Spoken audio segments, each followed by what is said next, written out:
अस्सलामुअलैकुम my YouTube family, कैसे हैं आप सब लोग। आप सब लोगों को वेलकम टू किचन एक्सप्लोरर। और आज हम बनाने जा रहे हैं बटर गार्लिक चिकन स्टार्टर। होता है बहुत टेस्टी होता है। तो जल्दी जल्दी इंग्रेडिएंट्स को देखते हैं। सबसे पहले मैंने half KG thigh piece boneless chicken ले लिया है। अच्छे से वॉश कर दिया है, सारा पानी स्ट्रेन कर दिया है। इसको मैरिनेट करने के लिए मुझे चाहिए होगा एक egg white, 3 tablespoon cornstarch, 1 teaspoon Chinese salt, 1 teaspoon regular salt, 1 teaspoon black pepper and 1 tablespoon चाहिए मुझे फ्रेश जिंजर गार्लिक का पेस्ट। ये हमारा पहला सेटअप है। सेकंड भी बहुत इजी है, लेकिन अभी हम इसे अच्छा सा मैरिनेट कर देते हैं फॉर 3 to 4 आवर्स के लिए। आप चाहें तो और ओवरनाइट भी इसको कर सकते हैं। एग वाइट डाल दिया, कॉर्नस्टार्च डाल देते हैं, साथ ही में चाइनीज़ सॉल्ट वंस यूज़ करके देखिएगा, बहुत अच्छा टेस्ट आता है। नहीं है अवेलेबल, नहीं है तो आप स्किप भी कर सकते हैं। 1 टीस्पून सॉल्ट,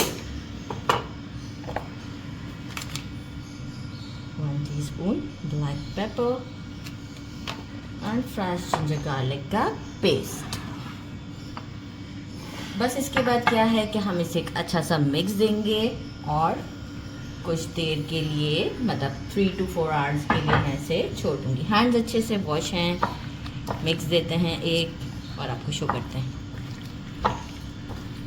अच्छे से मिक्स कर दिया है और अब मैं इसे रख देती हूँ 4 आवर्स के लिए फ्रिज में। आफ्टर 4 आवर्स सेकेंड सेटअप, और इसे हम फ्राई करेंगे। 4 आवर्स के लिए इसे मैरिनेट कर दिया था। सेकेंड सेटअप दिखाते हैं। मेजरिंग हाफ कप से थोड़ा सा कम है, 2 to 3 टेबलस्पून कम होगा। सोया सॉस लेंगे, half tea spoon black pepper, half lemon, 2 tablespoon garlic chop लीजिएगा, इसे पीसना नहीं है। एक छोटे साइज़ का अनियन था, अगर मैं इसे मेजर करूँ तो 2 टेबलस्पून के करीब होगा। बहुत फाइन सा इसे मैंने कट किया, बहुत फाइन सा। अराउंड 1 टेबलस्पून के करीब कोरिएंडर है, इसे वॉश नहीं किया है, वॉश करके बारीक कट कर दूंगी। 2 छोटे वाले ग्रीन चिलीज लेंगे, इसे भी बारीक बारीक कट कर देंगे। 1 टेबलस्पून कॉर्नस्टार्च लेंगे और 50 ग्राम मैंने लिया है अनसॉल्टेड बटर, क्योंकि ऑलरेडी अगर मैं सॉल्टेड बटर यूज़ करूँगी तो फिर प्रॉब्लम ये हो जाएगा कि मैंने सोया सॉस भी सॉल्टी होता है और हमने ऑलरेडी चिकन को भी मैरिनेट किया था सॉल्ट के साथ, तो इस बात का ज़रूर ख्याल रखिएगा। चलिए जी, स्टोव की तरफ चलते हैं। पहले चिकन को फ्राई करते हैं। हाफ कप ऑयल पहले से ही पैन में डाल दिया था। इतना गर्म होना चाहिए कि मतलब हम पीस को डालें तो फ़ौरन से जो है वो कुक होना स्टार्ट हो जाए। फ्लेम को जो है वो मीडियम से हाई के दरमियान रखना है, क्योंकि अगर कि ये ऑयल ठंडा हुआ ना तो होगा क्या कि ये जो है वो मॉइस्चर रिलीज़ कर देगा, और ये मॉइस्चर रिलीज़ करेगा तो जो हमें टेक्सचर चाहिए इसका थोड़ा सा क्रंची सा, वो नहीं आएगा। और एक साथ सारे डालने भी नहीं है, लाइक 1 by 1 डालें। पैन हम पूरा फिल कर देंगे, लेकिन 1 by 1, ताकि टेम्परेचर भी मेंटेन रहेगा और ये आपस में जुड़ेंगे भी। इसे फ्लिप करना स्टार्ट करते हैं आफ्टर 2 मिनट्स, राइट। ये देखें, इस तरह से जो जो गोल्डन साइड होती जाएगी उसे हम फ्लिप करते जाएंगे। तो मेक श्योर कि जो साइड हमने पहले डाली है उसे हम पहले फ्लिप कर दें, और फ्लेम हमारा मीडियम टू हाई के दरमियान ही रहेगा।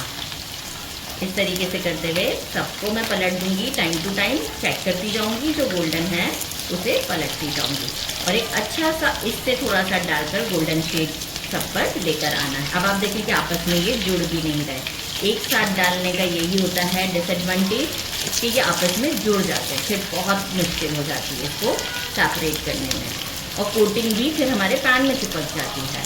तो कुछ टिप्स एंड टेक्निक्स होते हैं वो हम फॉलो करते हैं तो बहुत अच्छा रिजल्ट आता है। सारे फ्लिप करते हैं और इसे अराउंड कुक करते हैं 6 to 7 मिनट्स तक के लिए। अच्छे से गोल्डन हो गया है, टाइम हो चुका था, अजाने भी हो रही थी तो दिखाना ज़रूरी था। दोनों साइड अच्छा क्रिस्पी भी आउटर लेयर हो चुकी है, और मुझे टोटल 8 मिनट लगे। फ्लेम को हम ऑफ करते हैं और इसे एक प्लेट में निकाल लेते हैं। बटर ऐड कर देते हैं, थोड़ा सा अनियन भी साथ से डाल दिया, क्या करें, बहुत अच्छा टेस्ट आता है। बटर पे कुछ लग गया था, निकाल लेते हैं। अच्छा जरा बटर को थोड़ा सा मेल्ट होने देते हैं, बस बहुत ज़्यादा भी नहीं। साथ ही में जो है वो हम इसके गार्लिक ऐड करते हैं। फ्लेम को अब मीडियम रखना है, राइट।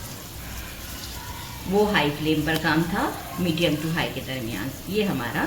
साथ ही में अब हम अनियन भी ऐड कर देते हैं और 1 मिनट तक के लिए हम इसमें से सौटे करते हैं। साथ में ग्रीन चिलीज को ऐड करते हैं, कॉर्न स्टार्च को ऐड करते हैं और अगेन इसे थोड़ा सा भूनते हैं। 1 मिनट तक के लिए कॉर्न स्टार्च को भी हमने भून लिया है। सोया सॉस ऐड करते हैं, यहाँ फ्लेम को थोड़ा स्लो करेंगे, सोया सॉस ऐड करेंगे। साथ ही में हम लेमन ऐड कर देते हैं, हाफ लेमन हमारा। लेमन के सीड तो जाएंगे ही भाई मेरे से तो चले मैं निकाल लूँगी इसे, लेकिन पहले मैं इसे अब वो कर लेती हूँ, मिक्स कर देती हूँ, फिर मैं खुद इसे निकाल देती हूँ।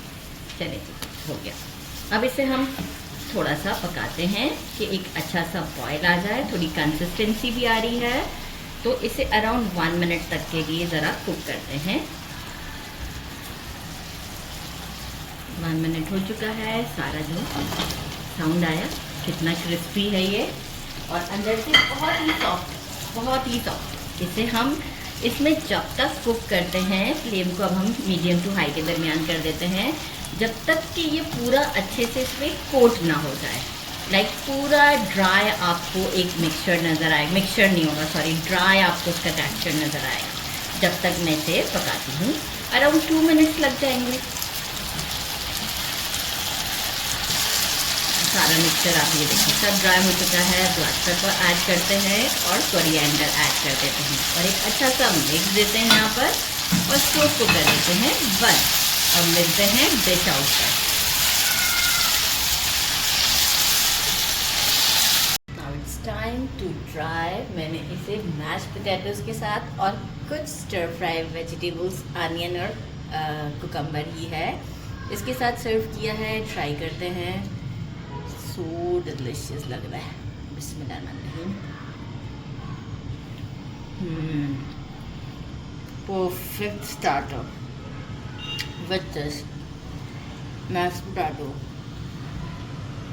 and my vegetables तो इस छोटे से फोक से आ भी नहीं रही है। बहुत टेस्टी है, ज़रूर ट्राई कीजिएगा। आउटर लेयर काफ़ी क्रस्टी सी है और अंदर से काफ़ी जूसी सा है। ऐसे भी आपको मैं दिखा देती हूँ ताकि आपको एक सेटिस्फैक्शन हो जाए कि ये चीज़ क्या है। बहुत टैम्पटिंग है, बहुत ज़्यादा। ज़रूर ट्राई कीजिएगा। मेरे चैनल को लाइक और सब्सक्राइब करना नहीं भूलिएगा। अपना ख्याल रखिएगा। अल्लाह हाफिज़।